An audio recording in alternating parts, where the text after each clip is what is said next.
DM साहब को क्या करना चाहेंगे? जी, मैं डीएम साहब के पास अपनी फरियाद लेकर के आई हूँ कि रोज प्रतिदिन मुझे मानसिक रूप से टार्चर किया जा रहा है। मेरे परिवार के खिलाफ में षड्यंत्र रचा जा रहा है, मेरे खिलाफ में षड्यंत्र रचा जा रहा है।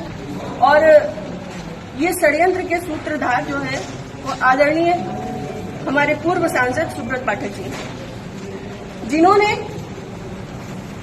हमारे गेस्ट हाउस को लेकर के हमें ये कहा कि हम भूमाफिया हैं। मैं आप सब लोगों को ये बात को अवगत करा देती हूँ कि हमारी जितनी भी जमीनें हैं 35-40 बीघे से ज्यादा जमीन नहीं, और जिसमें हम मेरे खुद के नाम पे सिर्फ 3 बीघे जमीन है। और 3 बीघे जमीन वाली महिला कैसे भूमाफिया हो सकती है? और 35-40 बीघे की जमीन में हम मेरे ससुर साहब, मेरी सासू माँ, मेरे हस्बैंड और मेरे देवर देवरानी 6 लोग आते हैं। इतनी सी जमीन में कैसे लोग भूमाफिया हो जाते हैं? जो ये बड़ा उससे कह रहे हैं कि चपुन्ना के भूमाफिया।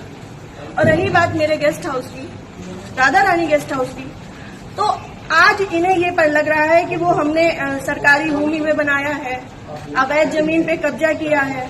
तब क्यों नहीं लग रहा था जब 5 साल से उसी में दावतें खा रहे थे, भारतीय जनता पार्टी की मीटिंगें कर रहे थे, हमारा पैसा खर्च करवा रहे थे, रोज मीटिंगें हो रही थी, तब क्यों नहीं ये आपको लगा था? आप पूर्व सांसद के ऊपर एक आरोप लगा रहे हैं। बिल्कुल, आप भी बीजेपी के कार्यकर्ता? मैं बीजेपी की कार्यकर्ता हूँ और बीजेपी में ही काम करती हूँ शुरू से लेके लास्ट तक। जब तक मेरा जीवन मुझे अलाउ करेगा, जब तक ये कन्नौज के नेता मुझे सहज भारतीय जनता पार्टी में रहने देंगे, तब तक मैं भारतीय जनता पार्टी की ही सदस्य हूँ।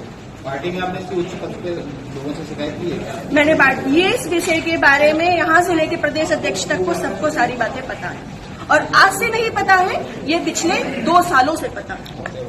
मेरे पिताजी, मेरे ससुर साहब, मेरे हस्बैंड, हम सब लोगों के लिए हत्या तक का मतलब षड्यंत्र रचा जा चुका है, और विगत के चुनाव के निर्णय के बाद ही रचा गया।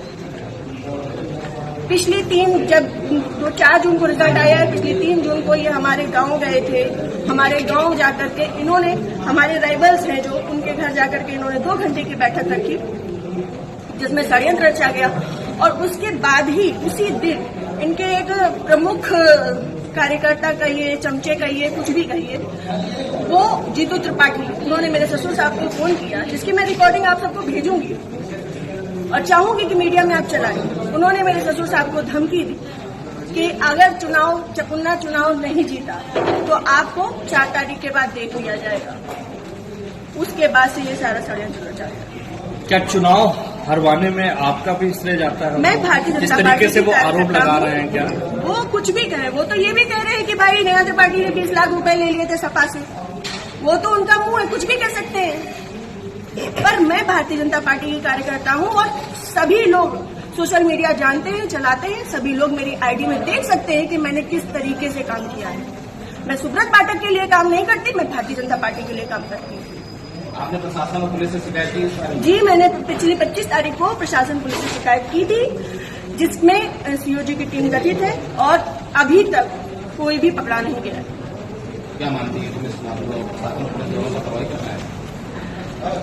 संभवतः हो सकता है, क्योंकि जिस हिसाब से अब दिन बीतते जा रहे हैं तो मेरा भी सब्र का पैमाना टूटता जा रहा है और मुझे, मेरे परिवार को बहुत ज्यादा खतरा है इन लोगों से जो हमारे दुश्मन हैं।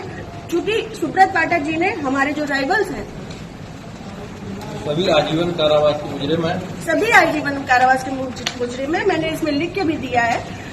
संदीप तिवारी, प्रदीप तिवारी, मनोज अग्निहोत्री, ये बलात्कारी केस पे और आजीवन कारावास, गैंगस्टर, इन पे सब तरीके की धाराएं लग चुकी हैं ऐसे लोगों के साथ में। और जिसको इन्होंने हम लोगों की सुपारी दी है, अखिलेश यादव उर्फ छक्की, वो इनके, हाँ, यहाँ ठटिया का ही निवासी है, गांव झुआ।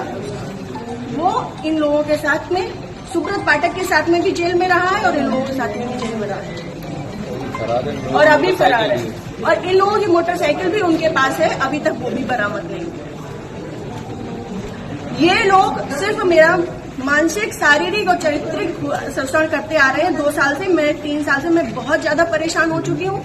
अब ये चीजें नहीं होंगी। आज आपने जिलाधिकारी से बातचीत की, क्या उन्होंने आश्वासन दिया? उन्होंने मुझे पूर्ण आश्वासन दिया है कि इस पे निष्पक्ष जांच होगी, क्योंकि हमारे पास रिकॉर्ड्स भी हैं, हमारे पास सबूत भी हैं और बहुत सारी चीजों के सबूत हैं। समय आने पे मैं वो सब आपके सामने रखूंगी।